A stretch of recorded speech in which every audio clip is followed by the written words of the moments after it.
Mahiwaga nga mati Papa Carlo!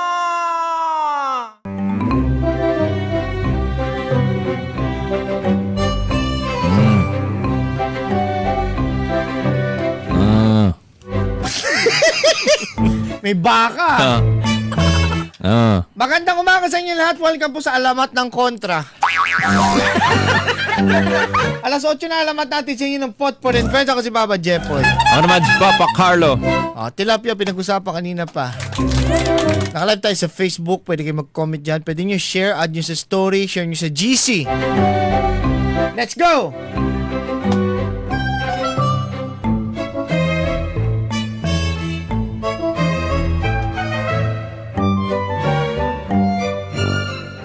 Alamat ng Tilapia. talapia. Sabi ko kanina, ito yung natagpuan na sulat sa Bible sa Israel. Nakakita niyan si Peter. Ang tawag nga dyan una Peter's fish. Kasi siya ang unang nakatagpo niya, merong coin sa bibig ng tilapia na nakuha niya. Sa Sea of Galilee.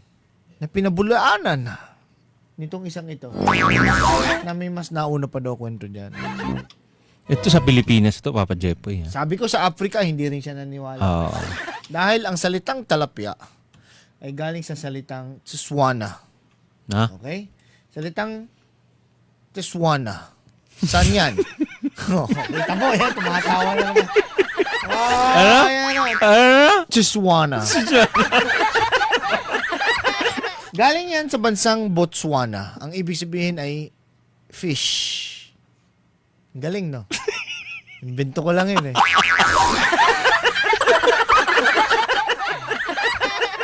Papa Carlo, oras na para saluhin mo ako. Okay. So ito, ikukwento ko paano nagsimula dito sa ating bansa. Sa baybayin ng Laguna.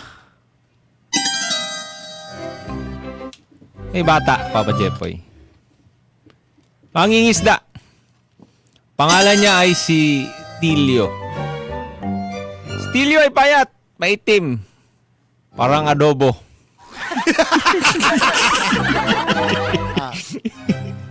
Tapos? Pero wag ka. Matapang itong si Tilio. Matyaga. Lahat ng gumagalaw sa tubig gusto niyang ulihin. Kaya isang araw may gumalaw, Papa Jepoy.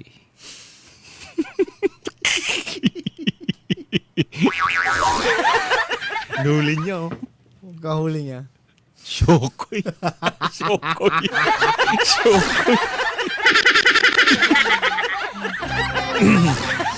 So lahat ng gumagalaw sa tubig gusto niyang ulihin. Isang araw habang nagpapahinga sa kanyang bangka at kumakain ng ginisang talbos ng kamote. Biglang may sumalpok sa kanyang paa. Ano yun? Sabi niya, aba, teka lang May nagalit. Sumilip siya sa tubig At may nakita siya, Papa Jepoy. Nakita niya. Maitim. Maitim. Matikas. Mukhang suplado. Sinigawan siya, "Hoy!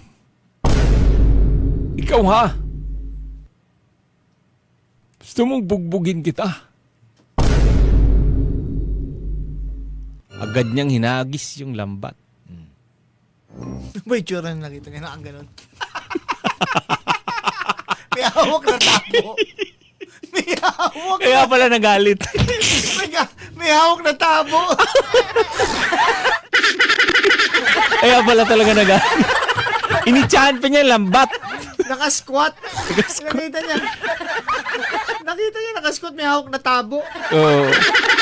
Magagalit talaga yun. Ngayon, Hinahapon niya lambat. nilambat na ba? Nilambat. Pambihira naman, oh. Pag-ahon, kumampay. o kumakampay pa ito, Papa Jepoy. Ngayon, kumbaga nahuli niya. Dinala niya ito sa bahay at pinakita sa kanyang ama. Or sa kanyang nanay. Sabi niya, "Ma, tingnan mo ito." Nahuli ko may tabo. Sabi ni Tilio, "Tingnan mo ito. Mukhang ulam to. Mukhang makakain to." Sabi ng nanay, "Teka lang. Tanggalin mo muna yung tabo. Teka lang, baka ano yan ha? Baka lason yan." Di sabi ni Tilio, di wag kang kumain. Sabay diretso dun sa kawa, Papa Jepo. At naglagay ng maraming mantika. Mukhang i-deep fry. Ayan na. Ayan na.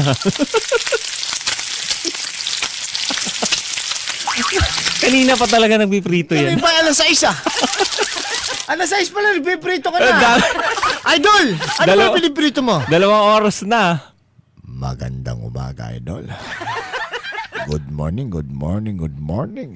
God is good. Wow.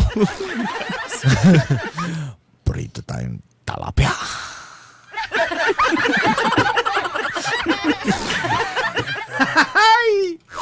Tapos? So, eto Papa Jepoy, sinabihan pa niya yung nanay niya, nakakalason yan. Wag kang kumain. Sabay prito. So, nilagyan ng bawang, konting toyo, kalamansi. Nang kumalat ang amoy sa buong baryo, nako, yung mga kapitbahay, na-curious. Na-curious, Papa Jepoy, iba yung amoy. Anak ng tinapa, anong ulam yan? Tanong ni Mang Kanor habang kumakain. Bigyan ng sabaw. Bigyan ng sabaw. Binigyan ng sabaw, Idol. Idol, sabaw. Kuha ka ng gatas ng kalabaw.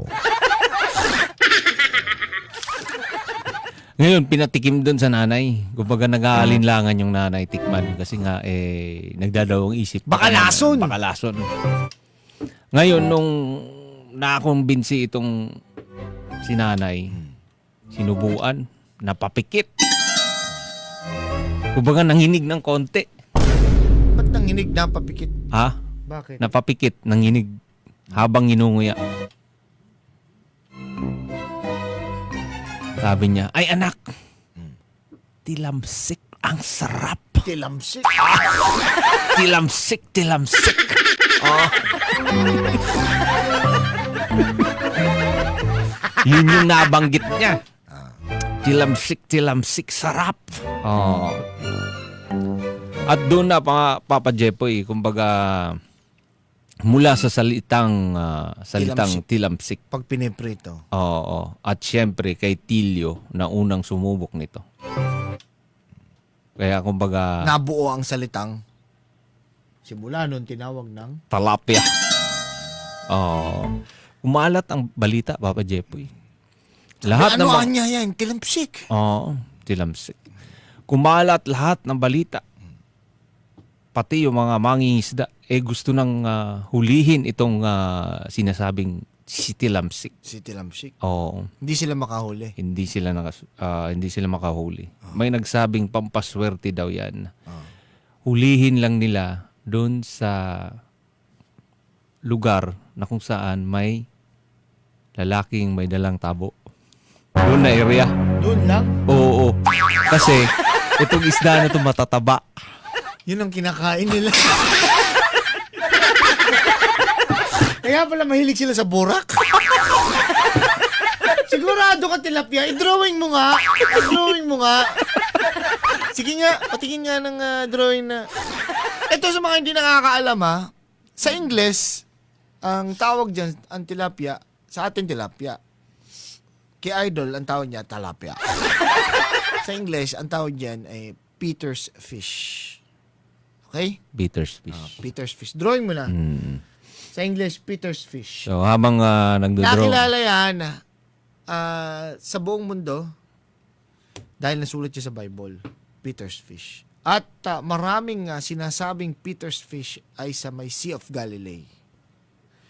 Sa Sea of Galilee, lumangoy itong mga Peter's fish o tilapia papuntang Africa.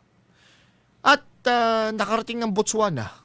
At sa salitang Botswana, ang tawag dyan ay... Anong tawag dyan? Ang sabi ko kanina, talapi. Talapi. Talapi. Talapi. Lahat ng sinabi kong yan ay kinontra niya.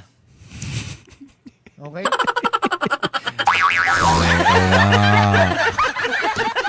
Tilapia ba talaga yan? Ay, ito, drawing lang niya Peter's fish. So, eto na Papa Jepoy.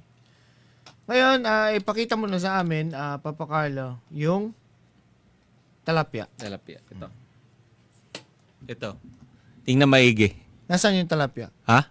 Tingnan mo muna maigi. Anong nakikita mo dyan? Wala naman tilapia dyan. Tingnan mo nga muna anong nakikita mo. Wala naman tilapia. Wala naman. Lamesa lang eh. Lamesa. Tapos? Lamesa. Tapos? Oh. Ano pa? Ano yan? Parang, takip ng ulam yan Oo. Takip ng ulam. Tapos, ano pa? Oh. Tingnan mo. Wala naman tilapia dyan. Tingnan mo. Meron pa. Ano May pa yan? gripo. May lababo. May lababo. Oh. Oh. Tapos, Yung isa. Ano yun? Ano yan? ano yun? May buntot pusa! Pusa. Oo. Bakit may pusa Ha? Ha?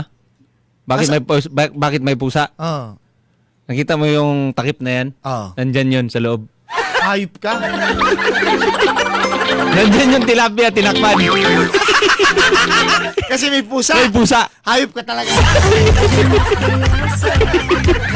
20 steps ahead ka talaga. Oo. Kaya tinakpan. Hindi nyo makikita yung tilapia. Ngayon, kung walang takip, wala na drawing kasi wala na yung tilapia. Oo. Kinuha na ng pusa. Maghihintay na lang na ika'y dumaan. Barangay LS 97.1 97.1 Forever